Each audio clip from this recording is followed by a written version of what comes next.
Une douleur intense dans la poitrine. Vous êtes seul. Votre cœur s'emballe. Que faites-vous? Sur Internet, des vidéos et des articles circulent. Ils vous disent de tousser très fort ou même de vous frapper le torse pour relancer votre cœur. En tant que médecin, mon devoir aujourd'hui est de vous dire la vérité et elle pourrait bien vous choquer.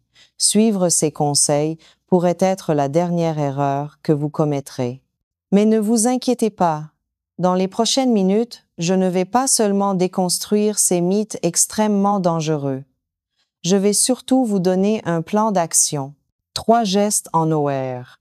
3 actions simples et validées par la science, qui peuvent réellement faire la différence entre la vie et la mort lorsque vous faites face au scénario le plus redouté. Si vous trouvez que cette mission de vérité est importante, alors, s'il vous plaît, prenez une seconde pour cliquer sur j'aime et pour vous abonner à Bien vieillir facile. C'est la meilleure façon de nous aider à combattre la désinformation et à partager des informations vitales. Maintenant, entrons dans le vif du sujet. La peur que vous ressentez est normale. Je la comprends. En 40 ans de carrière en cardiologie, j'ai vu cette peur dans les yeux de centaines de patients. C'est la peur de l'impuissance, la peur d'être isolé face à une urgence vitale, l'impression que votre corps vous trahit et que personne n'est là pour vous aider.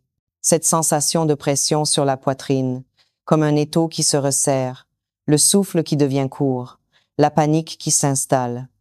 Je veux que vous sachiez que cette peur est légitime. Cependant, le plus grand danger dans cette situation n'est pas seulement la crise cardiaque elle-même, c'est la désinformation. C'est agir sur la base d'une mauvaise information. Dans une course contre la montre où chaque seconde compte, une mauvaise action est pire que l'inaction. Elle vous vole un temps précieux et une énergie vitale. C'est pourquoi j'ai décidé de créer cette vidéo. Ma promesse envers vous est simple. Clarté, honnêteté et efficacité. Je m'appuie sur les recommandations les plus strictes de la Fédération française de cardiologie et des plus hautes instances médicales européennes. D'ici la fin de cette vidéo, vous n'aurez plus de doute. Vous n'aurez plus peur de ne pas savoir quoi faire. Vous aurez en votre possession une séquence d'actions logiques, mémorables et surtout efficaces. Un protocole que vous pourrez visualiser mentalement et appliquer si jamais ce jour terrible se présente. Ce n'est pas une formule magique. C'est de la médecine d'urgence, simplifiée pour que vous puissiez devenir le premier maillon, le plus important de votre propre chaîne de survie. Abordons directement le mythe le plus répandu, celui qui se propage le plus rapidement sur les réseaux sociaux. L'idée qu'une toux puissante et répétée pourrait stopper une crise cardiaque. C'est une idée séduisante, car elle donne l'impression de pouvoir faire quelque chose d'actif, de reprendre le contrôle. Mais est-ce que cela fonctionne vraiment? La réponse est un non catégorique et absolu. Laissez-moi vous expliquer pourquoi de la manière la plus simple possible. Il faut d'abord comprendre qu'il y a une différence fondamentale entre un infarctus, la crise cardiaque la plus commune, et certains troubles du rythme cardiaque. Une crise cardiaque, un infarctus du myocarde, se produit quand une artère qui nourrit votre cœur se bouge complètement. C'est un problème de tuyauterie. Imaginez une canalisation dans votre maison qui est complètement bloquée par un bouchon. Est-ce que le fait d'allumer et d'éteindre rapidement l'interrupteur de la lumière va déboucher cette canalisation? Évidemment que non. Le problème est mécanique. De la même façon, la toux ne peut pas déboucher une artère coronaire. L'origine de ce mythe vient d'une procédure médicale très spécifique, réalisée en milieu hospitalier, sous surveillance d'un électrocardiogramme. Dans des cas extrêmement rares de ralentissement du rythme cardiaque, des médecins peuvent demander à un patient de tousser pour maintenir temporairement la circulation, le temps de mettre en place un traitement. C'est un geste médical contrôlé, pour un problème électrique du cœur, et non un problème de tuyauterie. Maintenant, parlons du danger. Quel est le risque de tenter cette technique quand on est seul chez soi en plein infarctus? Le risque est immense. Premièrement, vous perdez un temps inestimable. Chaque seconde où vous vous acharnez à tousser est une seconde où vous n'appelez pas le 15, le SAMU. C'est la seule chose qui compte. Deuxièmement, vous vous épuisez. Une crise cardiaque met déjà votre corps à rude épreuve. Votre cœur manque d'oxygène. Forcer une toux violente augmente la pression dans votre poitrine et consomme le peu d'oxygène et d'énergie qu'il vous reste. Vous risquez d'accélérer l'épuisement de votre muscle cardiaque et même de perdre connaissance plus rapidement.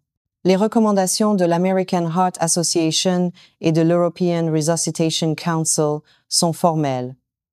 Cette technique, surnommée cough CPR en anglais, n'est pas recommandée pour une personne en train de faire une crise cardiaque seule. C'est une légende urbaine médicale, une fausse information qui, malheureusement, continue de circuler et met des vies en danger. Alors, s'il vous plaît, si vous ne deviez retenir qu'une seule chose de ce chapitre, que ce soit ceci, n'essayez pas de tousser pour arrêter une crise cardiaque. Vous perdez votre temps et votre énergie. Il y a des choses bien plus intelligentes et utiles à faire. Passons maintenant au deuxième mythe, celui qui semble tout droit sorti d'un film d'action. Se frapper la poitrine pour redémarrer son cœur. C'est l'image d'un geste désespéré, un dernier recours. Mais la réalité est bien plus complexe et bien plus dangereuse. Cette technique existe bel et bien dans le jargon médical sous le nom de coup de poing précordial. Il est vrai que par le passé, des secouristes formés pouvaient l'utiliser dans une situation bien précise. Un arrêt cardiaque soudain dont ils étaient témoins sur un patient inconscient et en l'absence immédiate d'un défibrillateur. L'idée était de tenter de convertir un trouble du rythme mortel par un petit choc mécanique. Cependant, vous devez comprendre 3 choses cruciales.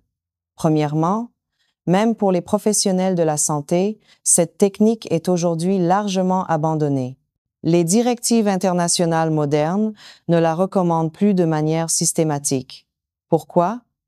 Parce que son efficacité est très faible et très incertaine, alors que ces risques sont bien réels. Deuxièmement, parlons de ces risques. En vous frappant la poitrine, surtout dans un état de panique, vous risquez très probablement de le faire au mauvais endroit ou avec la mauvaise force. Vous pouvez vous fracturer une côte ou le sternum, ce qui compliquera la réanimation par les secours. Pire encore, vous pourriez aggraver la situation en provoquant un trouble du rythme cardiaque encore plus grave ou en causant une contusion directe sur le muscle cardiaque déjà en souffrance.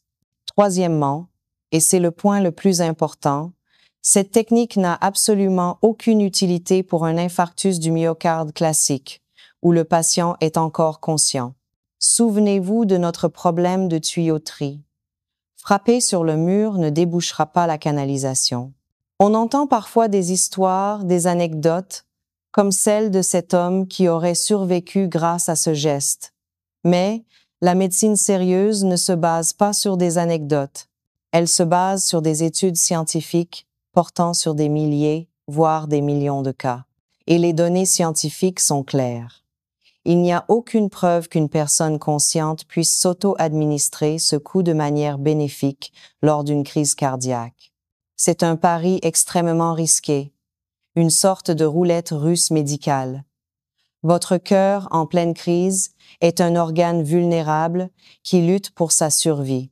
La dernière chose dont il a besoin est d'un traumatisme physique violent. Ce geste est une illusion dangereuse qui vous donne un faux sentiment de contrôle alors qu'il ne fait qu'aggraver les choses.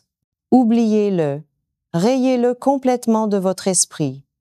Le véritable pouvoir n'est pas dans la force brute, mais dans la bonne stratégie. Et c'est exactement ce que nous allons voir maintenant.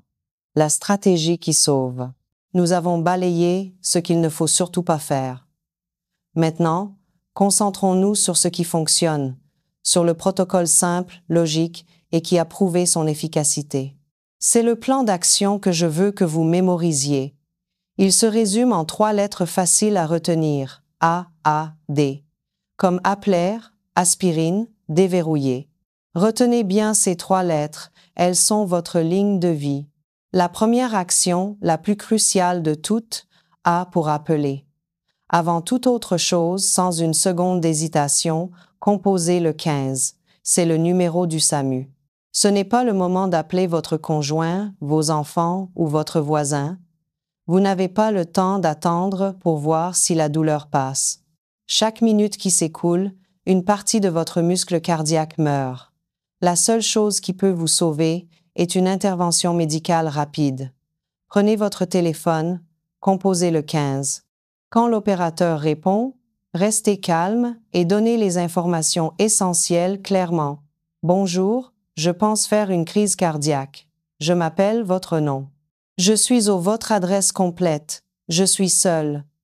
Ensuite, mettez votre téléphone en mode haut-parleur et posez-le à côté de vous. Ne raccrochez jamais. L'opérateur du SAMU est formé pour vous guider et vous rassurer en attendant l'arrivée de l'ambulance.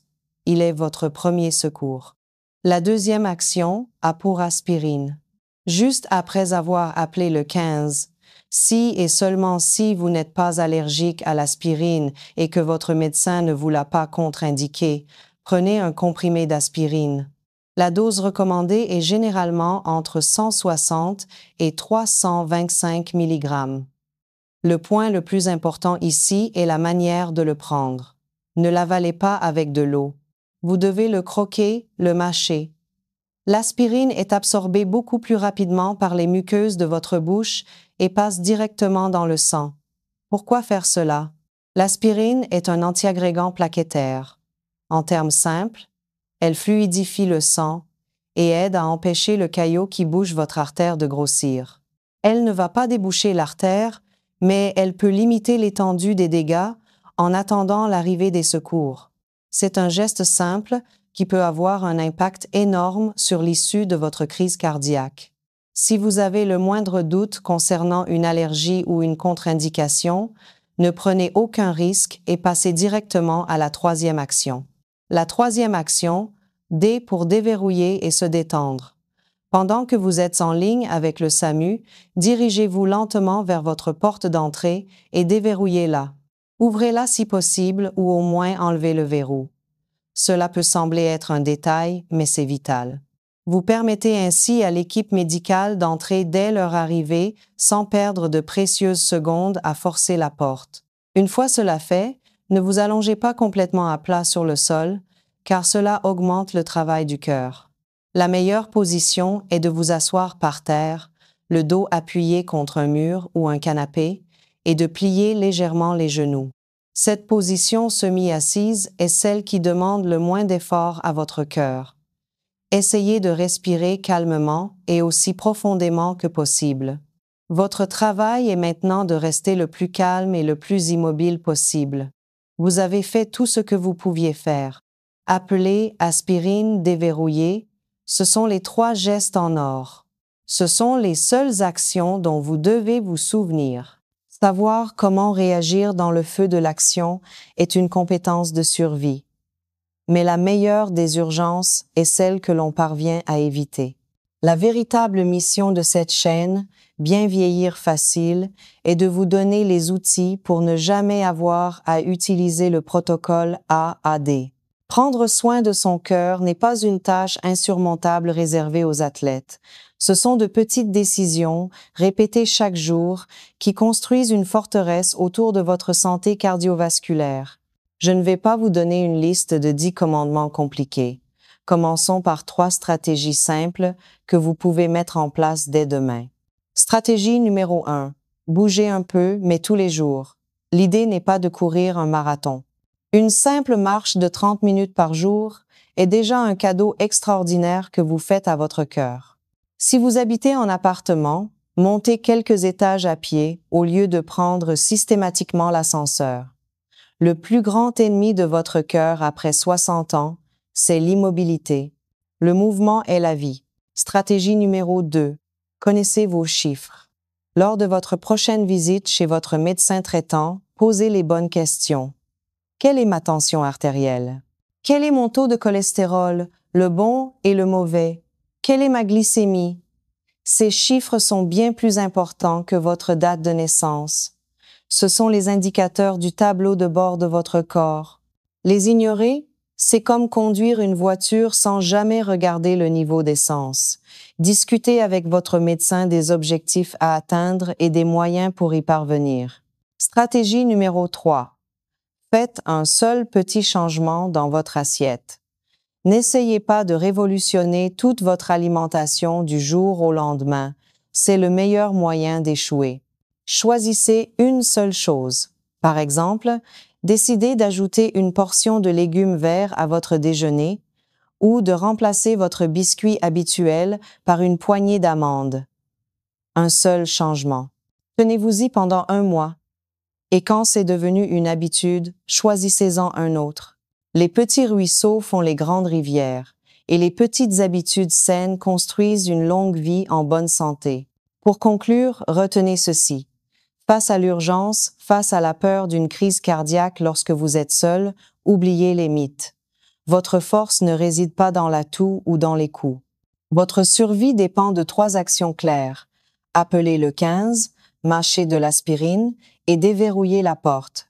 Mais votre avenir, lui, dépend des gestes que vous faites aujourd'hui. Si cette vidéo vous a été utile, ne vous contentez pas de la liker. Partagez-la.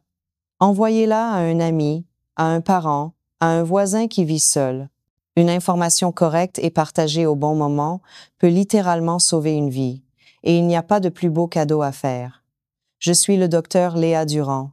Prenez soin de vous. Et surtout, prenez soin de votre cœur. À très bientôt sur Bien vieillir facile.